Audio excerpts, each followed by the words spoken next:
하나님은 솔로몬에게 이동하지 않아도 되는 고정된 성전 건축을 허락하셨습니다. 이것은 저번 시간에도 우리가 확인했지만 가나안 땅을 주겠다라고 아브라함에게 주셨던 이 언약이 모세 때 와서 본격적으로 시작이 되었고 이제 솔로몬의 시대에 드디어 성취되었음을 보여주는 증거였습니다. 그래서 솔로몬의 성전은 광야 시절 모세에게 주셨던 성막보다 규모적으로 크기로 보면 2배 정도 커졌고 재료도 많이 바뀌었습니다. 그러나 성막이 가지고 있었던 그 영적 의미 그리고 기능은 그대로 이어받게 하셨죠. 이것이 솔로몬 성전이 가지고 있는 중요한 의미였습니다. 그런데 성전 건축이 진행되는 중간에 성경 기자는 어떤 내용을 기록해 놓았냐면 하나님께서 솔로몬에게 하시는 중요한 당부를 기록해 놓았었죠. 그것은 성전 건축을 해내는 것보다 더 중요한 것이 무엇인지를 알려주는 것이었습니다. 보이는 외형적인 성전 건축도 중요하지만 하나님이 보시는 시선은 그 성전, 건물로 된 성전을 하나님이 중요하게 바라보시지 않고 그 건물을 짓는 솔로몬의 마음, 그리고 건물이 지어진 다음에 솔로몬이 끊임없이 변함없이 하나님의 법도와 율례와 계명을 지켜 행하는가, 하나님 그걸 보고 싶어 하셨습니다. 그래서 솔로몬에게 너는 계속해서 하나님의 법도 율례와 명령을 지켜 행하여야 한다라고 하는 그러한 당부를 하나님께서 해 주셨죠.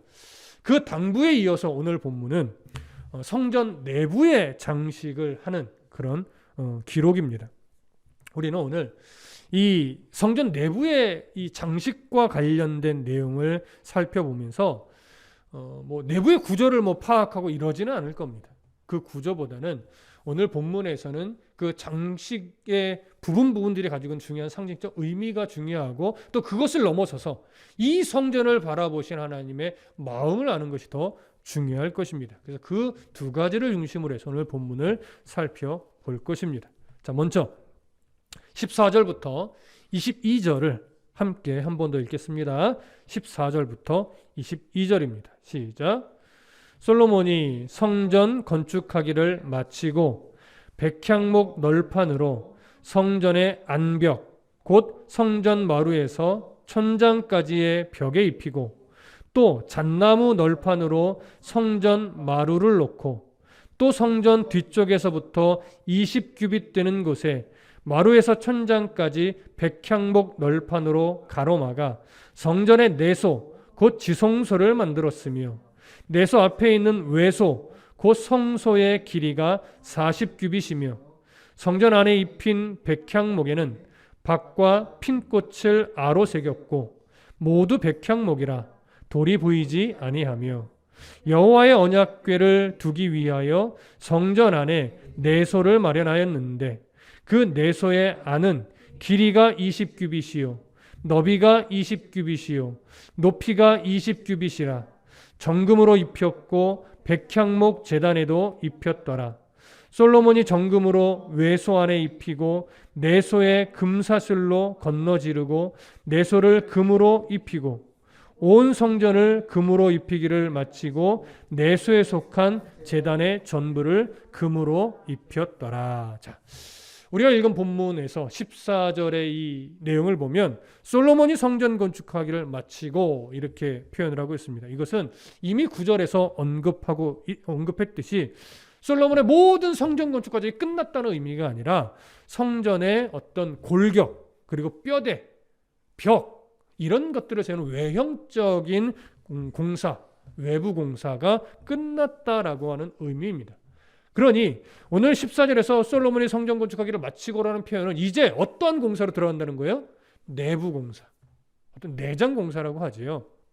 이런 내장 공사를 들어간다라고 하는 의미와도 똑같습니다. 그런데 지금 읽은 14절부터 22절까지의 내용에서 가장 중요한 것은 뭐냐면 성소와 지성소를 구분하는 공사가 우리가 지금 읽은 본문 안에서는 가장 중요한 내용입니다. 우리가 상식적으로 알고 있다시피 성소는 제사장들이 기본적으로 성전의 일을 행하는 장소입니다. 그러니까 제사장들이 수시로 들락날락하며 자신에게 맡겨진 일을 행하는 장소가 성소죠.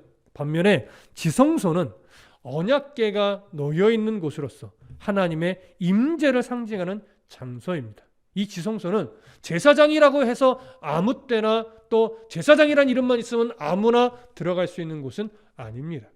1년에 한 차례 대제사장만이 대속죄일에 속죄의 피를 가지고 유일하게 한 번 들어갈 수 있는 장소가 바로 이 지성소입니다. 모세의 성막 때는 이 성소와 지성소를 무엇으로 구분했냐면 청색, 홍색, 자색실과 가늘게 꼰 배실로 만든 휘장으로 성소와 지성소를 구분했었습니다. 출애굽기 26장에 나오는 내용이죠. 근데 이제 이동하지 않아도 되는 솔로몬의 고정된 성전 안에서는 그것을 성전과 지성소 구분하는 재료로 쓰지 않고 백향목 널판으로 가로막아서 구분을 했습니다. 19절을 보면 여호와의 언약궤를 두기 위하여 성전 안에 내소를 마련하였는데 라고 기록을 하는데, 여기서 말하는 내소가 바로 지성소죠. 그러니까 외소는 뭐겠어요? 성소죠. 그래서 언약궤와 이 지성소는 하나님께서 임재하여 계시다라고 하는 것, 하나님께서 임재하여 우리와 함께 계신다라고 하는 것라는 의미를 가지고 있는 그런 장소로서 중요한 의미가 있습니다.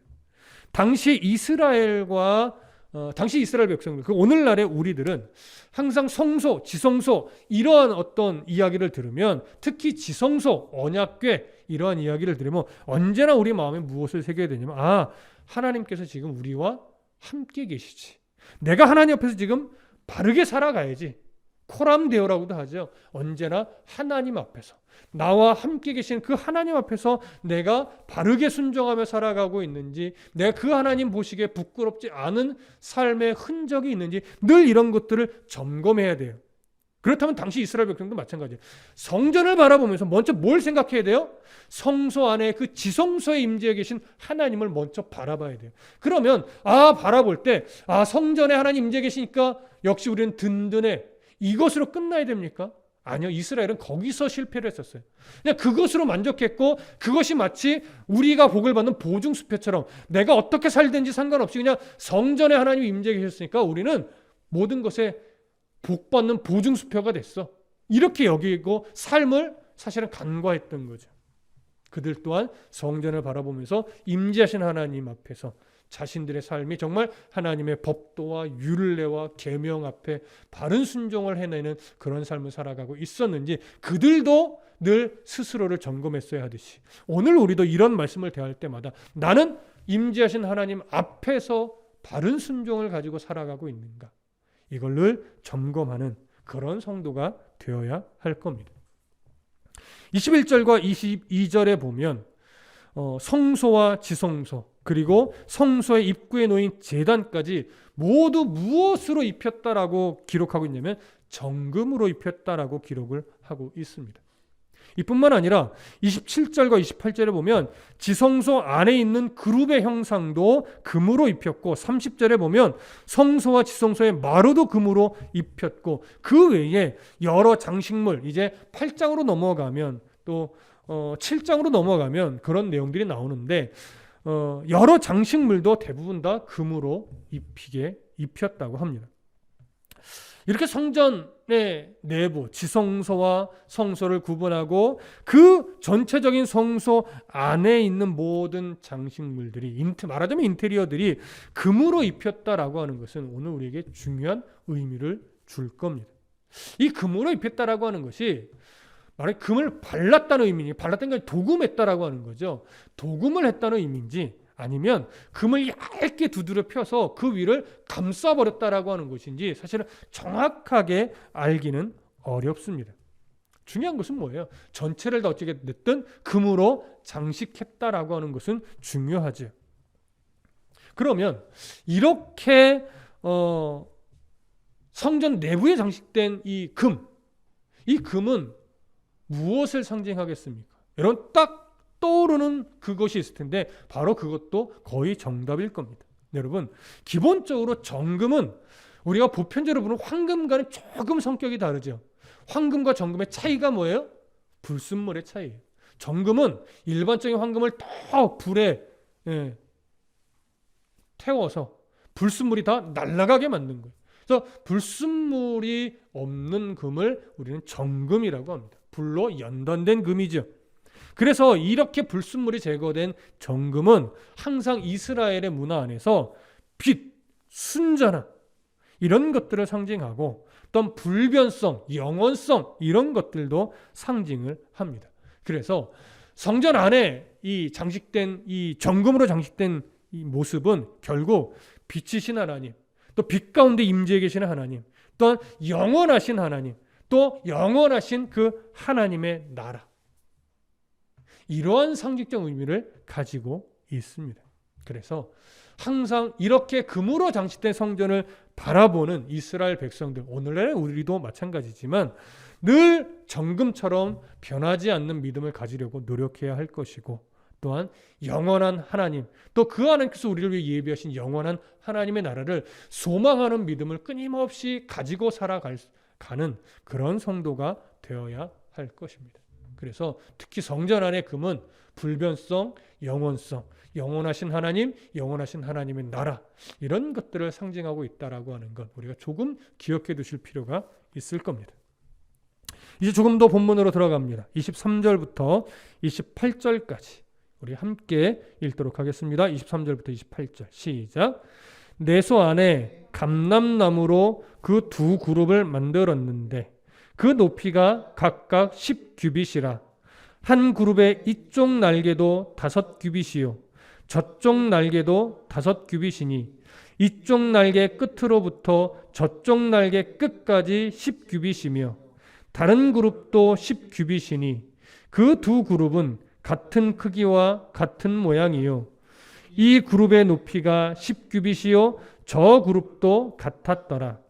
솔로몬이 내소 가운데 그룹을 두었으니 그룹들의 날개가 펴져 있는데 이쪽 그룹의 날개는 이쪽 벽에 닿았고 저쪽 그룹의 날개는 저쪽 벽에 닿았으며 두 날개는 성전의 중앙에서 서로 닿았더라. 그가 금으로 그룹을 입혔더라. 자, 여기 지금 언급된 그룹은 히브리어로 케루빔이라고 하죠. 그래서 이것은 천사의 그 천사를 부르는 호칭이죠, 말하자면. 그래서 여러 천사들 중에 케루빔, 우리나라 말로는 그룹이라 불리는 천사들이 있는 겁니다. 이 그룹으로 불리는 천사들에 대해서 사실은 정확하게 어떤 천사다 이렇게 규정하기 좀 어렵습니다. 그러나 다만 성경에는 어떤 모습으로 이 그룹이 등장을 하느냐면 먼저 하나님의 거룩하심을 수호하는 천사로도 등장을 하고요. 또 하나님의 영광을 선포하는 천사로도 등장을 하고 또 하나님 옆에서 수종드는 그런 천사로도 등장을 합니다. 특히 창세기에 보면 에덴 동산에서 아담과 하와가 쫓겨난 이후에 불칼을 들고 그 에덴 동산을 지키는 그런 천사 중 하나로도 등장을 하기도 하지요. 자, 이런 역할을 하는 그룹은 모세의 성막에서도 지성소 안에 그 언약궤 위에 시은자가 덮여지고 그 시은자 안에 두 날개로 함께 두 천사가 날개로 그 언약궤를 덮고 있는 이런 형상의 모습으로 있었습니다. 그런데 솔로몬의 성전에서는 두 날개로 이 언약궤를 덮는 이런 형상이 아니라 두 날개를 양쪽으로 활짝 펴고 있는 이런 모양을 하고 있지요. 그래서 두 천사가 날개를 활짝 좌우로 펴고 있는데 한쪽 날개는 한쪽 벽에 닿아 있고 또 다른 천사는 그 다른 반대편 벽에 그 날개가 닿아 있고 또 안쪽에선 두 날개가 서로 이렇게 맞대어진 이런 모습이고 그 중앙 아래에 바로 언약궤가 놓이게 되는 겁니다. 이런 그룹의 형상은 우상처럼 만들어진 것이 아니라 바로 하나님을 섬기는 자세, 하나님을 섬기는 천사로서 그 안에 형상으로 만들어진 것이지 이것은 우상과 관련 있는 형상은 절대 아니다라고 하는 것 기억해 두시면 좋겠습니다. 그렇게 지성소 안에 있는 그룹 천사에 대해서 기록을 하고 있습니다. 자, 이제 또 성경으로 들어갑니다. 29절부터 36절까지 함께 읽겠습니다. 시작. 내 외소 사방 벽에는 모두 그룹들과 종려와 핀꽃 형상을 아로새겼고 내외 성전 마루에는 금으로 입혔으며 내소에 들어가는 곳에는 감람나무로 문을 만들었는데 그 문인방과 문설주는 벽의 5분의 1이요 감람나무로 만든 그 두 문짝에 그룹과 종려와 핀꽃을 아로새기고 금으로 입히되 곧 그룹들과 종려에 금으로 입혔더라. 또 외소의 문을 위하여 감람나무로 문설주를 만들었으니 곧 벽의 4분의 1이며 그 두 문짝은 잣나무라. 이쪽 문짝도 두 짝으로 접게 되었고 저쪽 문짝도 두 짝으로 접게 되었으며 그 문짝에 그룹들과 종려와 핀꽃을 아로새기고 금으로 입히되 그 새긴 데에 맞게 하였고 또 다듬은 돌 3켜와 백향목 두꺼운 판자 1켜로 둘러 안뜰을 만들었더라. 자, 지금 읽은 이 구절은 성전 그 내소와 외소의 사방벽에 즉 성전의 모든 벽 또 바닥을 비롯해서 거의 모든 것에 그룹의 형상 또 종려 핀꽃의 형상을 새겼다라고 하는 것이고 그 새긴 자리자리마다 금으로 다 입혔다라고 하는 내용입니다. 그룹은 앞에서 설명했듯이 천사의 형상이고 천사를 의미하고 특히 종려나무 이스라엘 백성들 입장에서 종려나무는 언제나 생명을 상징을 합니다. 그리고 모든 식물들을 대표하는 나무로도 유명하지요. 그래서 모든 식물들의 형상은 다른 모든 식물들을 대표해서 하나님께 찬양을 돌리는 어떤 이런 모습도 가지고 있습니다. 그렇게 종려나무 그 다음에 또 핀꽃이 등장을 하는데 핀꽃은 생명의 충만함을 상징하지요. 그래서 그룹 그 다음에 종려나무 그 다음에 핀꽃 이런 것들은 오늘 성경 안에서 또 이스라엘 백성들 안에서 어떤 상징적 의미를 이제 같이 가지게 되냐면 생명의 원천이 되신 하나님 그리고 성전이 그 생명의 원천이 되신 하나님으로 인하여 충만한 생명이 가득한 곳 이런 의미 상징적 의미를 가지게 되는 것입니다. 그러니 성전, 성소, 지성소 그리고 그 안에 있는 여러 금으로 장식되고 여러 새겨진 조각들 결국은 하나님의 영광스러움을 높이는 거예요. 그 하나님 나라의 영원하심을 결국은 찬양하는 거예요. 그 하나님 빛 가운데 거하시고 그 하나님 변함없이 우리들과 함께 하신다라고 하는 것 그런 것들이 바로 이런 장식에서 재료에서 다 드러나는 것이죠. 그리고 이스라엘 백성들이 왜 복되냐? 바로 그 영원한 생명이신 하나님이 그들과 함께 하시며 풍성한 생명으로 동행해 주시니 얼마나 복된 자들입니까? 근데 그 복된 하나님 임재에 계심에도 불구하고 그들의 삶이 정말 하나님과 동행하느냐? 이건 다른 문제죠.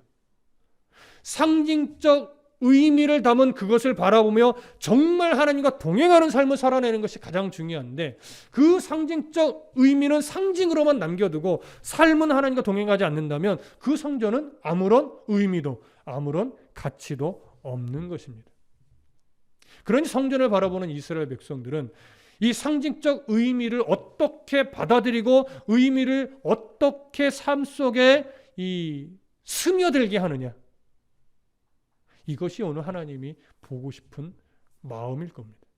그런 부분들을 조금 더 이따가 보도록 하겠습니다. 먼저 마지막 두 절 읽겠습니다. 37절과 38절입니다. 시작. 넷째 해 15월에 여호와의 성전 기초를 쌓았고 11째 해 불월 곧 8째 달에 그 설계와 식양대로 성전 건축이 다 끝났으니 솔로몬이 7년 동안 성전을 건축하였더라. 자, 37절은 성전의 기초석을 놓으면서 성전 건축을 시작한 날과 또 성전 건축을 하나님이 알려준 다윗에게 알려주고 다윗이 솔로몬에게 알려준 이 식양인데 하나님께서 알려준 설계와 식양대로 모든 성전의 건축이 다 마쳤다라고 하는 내용이고 그렇게 시작해서 마치기까지 기간이 몇 년 걸렸다라고 하는 거예요? 7년이 걸렸다라고 하는 내용입니다. 성경에 기록된 이 성전의 규모가 오늘날의 건축 기술로 보면 7년이란 시간이 그리 그러니까 오래 걸린 거예요. 오늘날의 기술로 보면 7년이 참 왜 이렇게 오래 걸렸지? 이럴 수 있어요.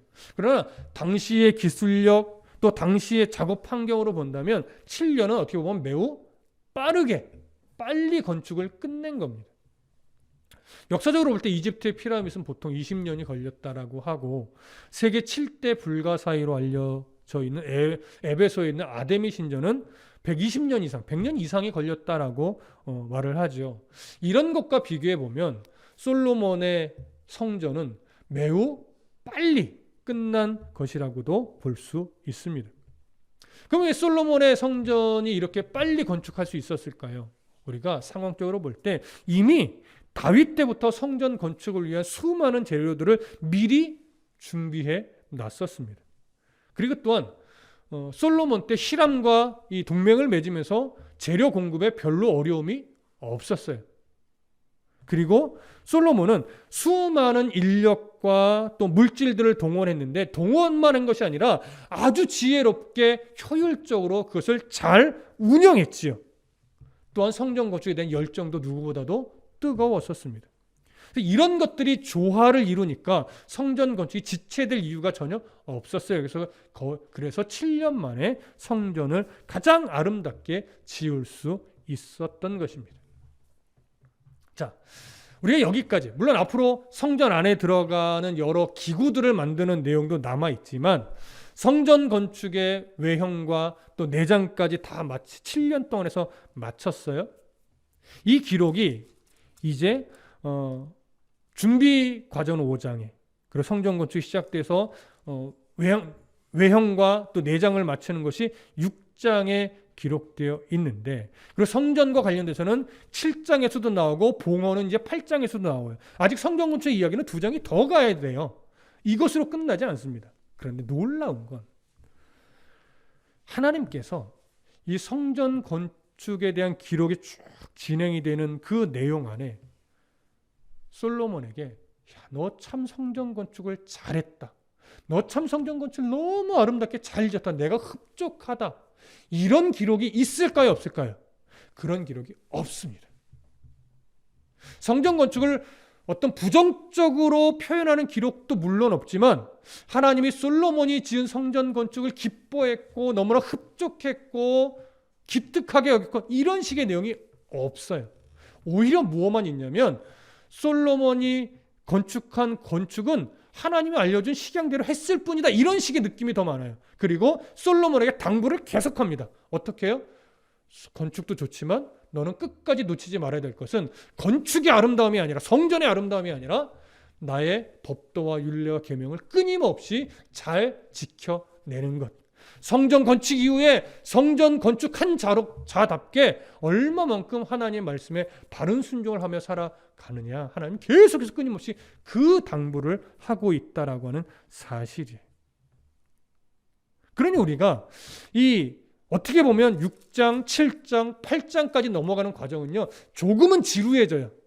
왜 끊임없이 내장은 뭘로 썼고 길이는 얼만큼이고 이런 식이 계속 나열되니까 사실 이것이 성경을 읽는다고 성전의 외형이나 내형이 머릿속에 쉽게 들어오지도 않습니다.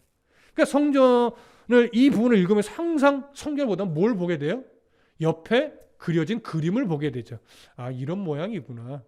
아, 그룹이 이렇게 생겼구나. 아, 이렇게 펼쳐져 있구나. 이런 것들을 보면서 이렇게 스쳐 지나가지 이런 것들 하나하나에 은혜를 받고 성소 길이가 40규빗이요. 은혜롭다. 이렇게 여기지는 않는단 말이에요. 저도 이렇게 읽어가면서 슬쩍 지루해질 때가 있어요. 이걸 가지고 뭘 설교를 해야 되나.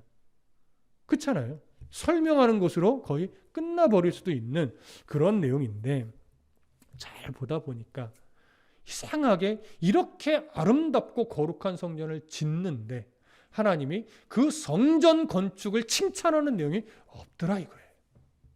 오히려 끊임없이 솔로몬을 향한 당부만 기록을 하고 있더라라고 하는 거죠. 9장으로 가도 나오고 6장에서도 나옵니다. 그러면 저번 시간에도 언급이 됐지만 결국 하나님의 시선은 성전에 있어요? 성전에 없어요? 성전에 없어요. 하나님의 시선은 성전을 건축하기 허락했고 성전의 모든 설계와 식양을 하나님이 다 주셨지만 하나님이 보고 싶은 건 얼마나 아름다운 성전을 지어내느냐가 아니라 그 성전이 가지고 있는 그 의미를 가슴에 새기고 가슴에 새긴 그 의미를 가지고 얼마나 하나님의 말씀과 규례와 명령을 따라 순종하며 살아가려고 몸부림을 치고 있는가. 하나님 그걸 보고 싶은 거예요. 그 상징을 삶으로 끌어내는 거죠. 성전이 가지고 있는 상징, 성소와 지성소가 가지고 있는 상징적 의미, 재료가 가지고 있고 그 장식이 가지고 있는 그 의미들을 머리로만 이해하고 야 아름답다 놀랍다에 그치는 것이 아니라 그 의미를 가슴에 담고 그 의미들이 어디서 드러나요? 삶으로 녹아져 나오는 것. 하나님 그걸 보고 싶은 거예요. 그래서 성전을 허락하신 거죠. 2021년 시작하면서 저희가 주제 찬양을 만들었습니다.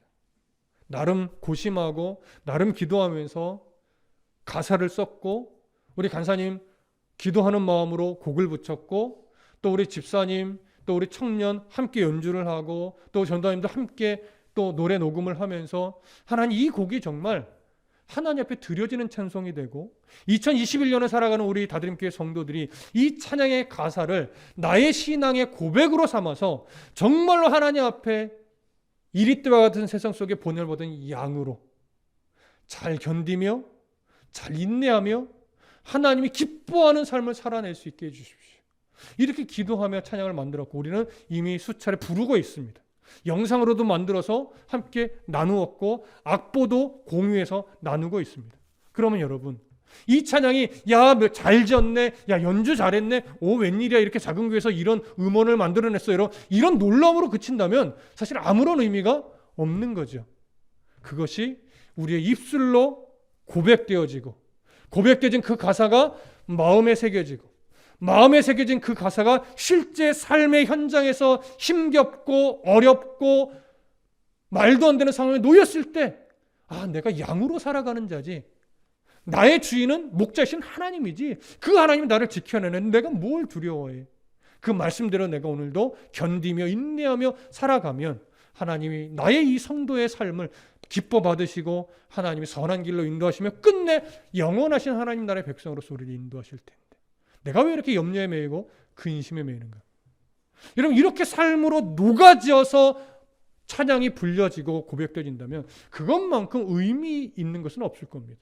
저희가 함께 기도하며 찬양을 만든 가치가 생기는 거고 의미가 생기는 거고 보람이 생길 거예요. 하나님은 야 너희 곡 잘 만들었다 이것에 관한 기뻐하지 않아요. 정말 그 고백대로 너희들이 살아가려고 애쓰고 있니? 하나님 그걸 보시는 거죠. 솔로몬의 성전이 그런 의미가 있어야 하듯이 오늘 우리의 삶은 본문에서 야 목사님 해석 잘하셨네, 야 뭐 어떻게 말씀을 전할까 봤더니 이걸 이렇게도 설명할 수 있구나 이런데 놀라워하고 거기에 그친다면 사실 설교는 의미가 없죠. 여러분 아멘으로 받으셨다면 어떻게 해서든지 내가 아멘으로 화답한 그 말씀이 내 삶에 녹아져 나올 수 있도록 여러분 가슴에 새기고 삶에 적용하고 그대로 살아가려고 참 애쓰는 이 씨름의 흔적들이 삶에 나타나야 합니다. 그것이 예배하는 이유이고 그것이 기도하는 이유이고 그것이 찬양하는 이유일 겁니다. 공간만을 울리는 소리가 되지 마시고 이제 삶으로 나타나고 일상에서 보여지는 그러한 살아있는 말씀이 되시기를 간절히 소망하고 축복합니다. 기도하겠습니다.